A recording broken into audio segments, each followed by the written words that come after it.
मैं चाहती हूँ ऐसे शख्स से मेरी शादी हो जो मतलब मेरे अम्मी का भी खर्चा उठाए, मेरे भाई को भी स्टडी कराए और मेरी मम्मा ठीक हो जाए। अस्सलाम वालेकुम नाज़रीन, आपका मेज़बान मलिक रिज़वान आपकी खिदमत में हाज़िर है। नाज़रीन, इस वक्त हमारे साथ 23 साला मुक़द्दस मौजूद है।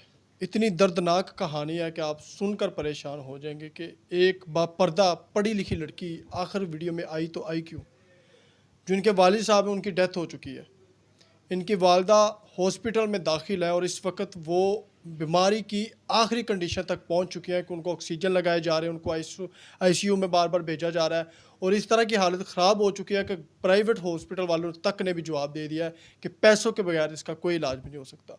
अब ये हमारे साथ जो लड़की मौजूद है, ये किस मजबूरी के लिए मीडिया पे आई है, आगे ज़िंदगी को क्या करना चाहती है, ज़िंदगी को किस तरह जीना चाहती है, हम इनसे बात करते हैं। अस्सलाम वालेकुम। वालेकुम अस्सलाम। मुझे पहले तो ये बताएं कि आपके वालिद की डेथ कैसे हुई। उनको हार्ट अटैक से डेथ हुई है। हार्ट अटैक हुआ था। हाँ जी। तो मामा हॉस्पिटल में क्यों दाखिल है? ऐसी कौन सी बीमारी है कि वो 3-4 माह से हॉस्पिटल में दाखिल और अभी तक उनका इलाज नहीं हो रहा? उनके जो फेफड़े ना वो ख़त्म हो गए। बिल्कुल ख़त्म हो गए। हाँ जी। हॉस्पिटल में दाखिल है? हाँ जी। प्राइवेट हॉस्पिटल में या सरकारी हॉस्पिटल में? सरकारी जिना हॉस्पिटल में। जिना हॉस्पिटल में। हाँ तो जी। प्राइवेट हॉस्पिटल वालों ने क्यों रिजेक्ट किया, क्यों निकाला हॉस्पिटल से? क्योंकि पैसे नहीं थे, ऐसे कितने मांगे थे प्राइवेट हॉस्पिटल में? काफ़ी ज़्यादा पैसे मांगते हैं। तो नहीं तो इलाज नहीं करेंगे।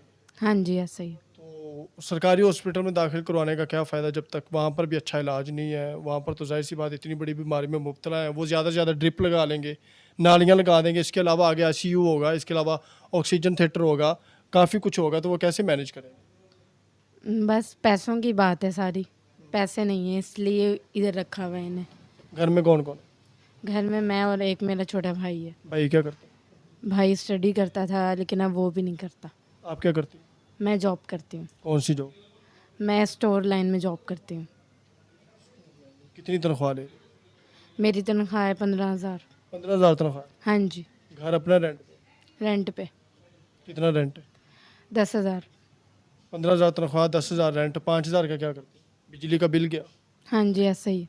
कैसे गुजारा करती हैं? घर का निज़ाम कैसे चला रही हैं? पहले पापा थे तो मतलब सही, कोई मुश्किल नहीं थी, लेकिन अब पापा नहीं है तो ज़्यादा मुश्किल हो रही है। कि शौक से तो कोई भी मीडिया पे नहीं आता है। तो आपको आखिरी हद तक ऐसी कौन सी मजबूरी ले आई कि आप वीडियो पे आने पर मजबूर हो?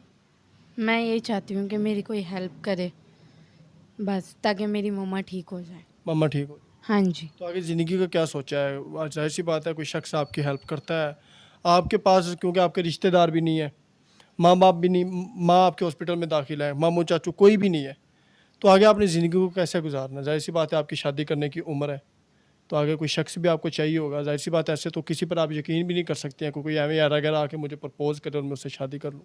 जी, ऐसा ही है। मैं चाहती हूँ ऐसे शख्स से मेरी शादी हो जो मतलब मेरे अम्मी का भी खर्चा उठाए, मेरे भाई को भी स्टडी कराए और मेरी मम्मा ठीक हो जाए बस। हमारी दुआ है कि अल्लाह ताला आपकी मामा को जल्द सेहत याब करे, लेकिन आपको उम्मीद है कि वो इस हद तक कुछ ना कुछ वो बच सकती हैं, कोई ना कोई ऐसी चांस है कि वो उनका इलाज हो जाए? हाँ जी, इंशाल्लाह हो जाए। तकरीबन कितने पैसे लग रहे हैं उन पे? काफ़ी पैसे लग रहे हैं। 2-3 लाख लग रहे हैं? हाँ जी, ऐसा ही। अच्छा, मुझे ये बताएं कि जाहिर सी बात है, कोई ना कोई डिमांड होती है कि लड़का जवान हो, खूबसूरत हो, अच्छा हो, या सिर्फ छत चाहिए, उम्र का कोई मसला नहीं? बस मेरी मम्मा का इलाज करवाए और हम लोग के इज़्ज़त से घर में रखे, बस मुझे और कुछ नहीं चाहिए। उम्र उम्र का कोई मसला नहीं, 50 साल का भी हो? हाँ जी, कोई मसला नहीं। नाज़रीन, आपने मुक़द्दस की गुफ्तगू सुन ली है और इस वक्त इनके घर में ऐसे हालात हैं कि इनके अलावा घर में कमाने वाला कोई भी नहीं है। छोटा भाई है, ज़ाहिर सी बात है, वो दिहाड़ी मजदूरी करता है, जो 400-500 हज़ार रुपये बनता है, वो घर का निज़ाम इस तरह चल जाता है।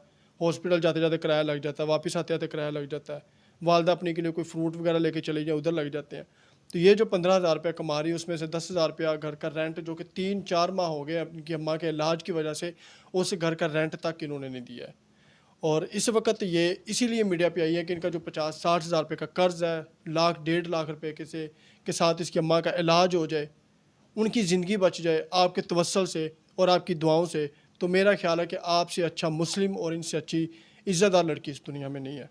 कोई लड़की अगर मीडिया पे आती है, वीडियो पे आती है, वो सिर्फ़ और सिर्फ मजबूरी के लिए आती है। शौक़ से ना तो मेरी माँ बहन वीडियो पे आएगी और ना कोई आपकी माँ बहन वीडियो पे आएगी।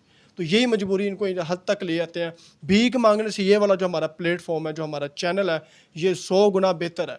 भीख मांगते वक्त लोग गलत गलत डिमांड्स करेंगे और यहाँ पर इनको एक फैसिलिटीज़ ये मिल रही होती है, क्योंकि अच्छा शख्स इनको प्रपोज़ करता है, इनको बाइज़्ज़त तरीके से इनके साथ निकाह करता है, घर में बिठाता है, तो इनके लिए भी खुशी मिलती है और हमारे लिए भी इसका अजर आखिरत तक राब्ता मौजूद रहता है। इसी के साथ इजाज़त दें, अल्लाह ने के बाद।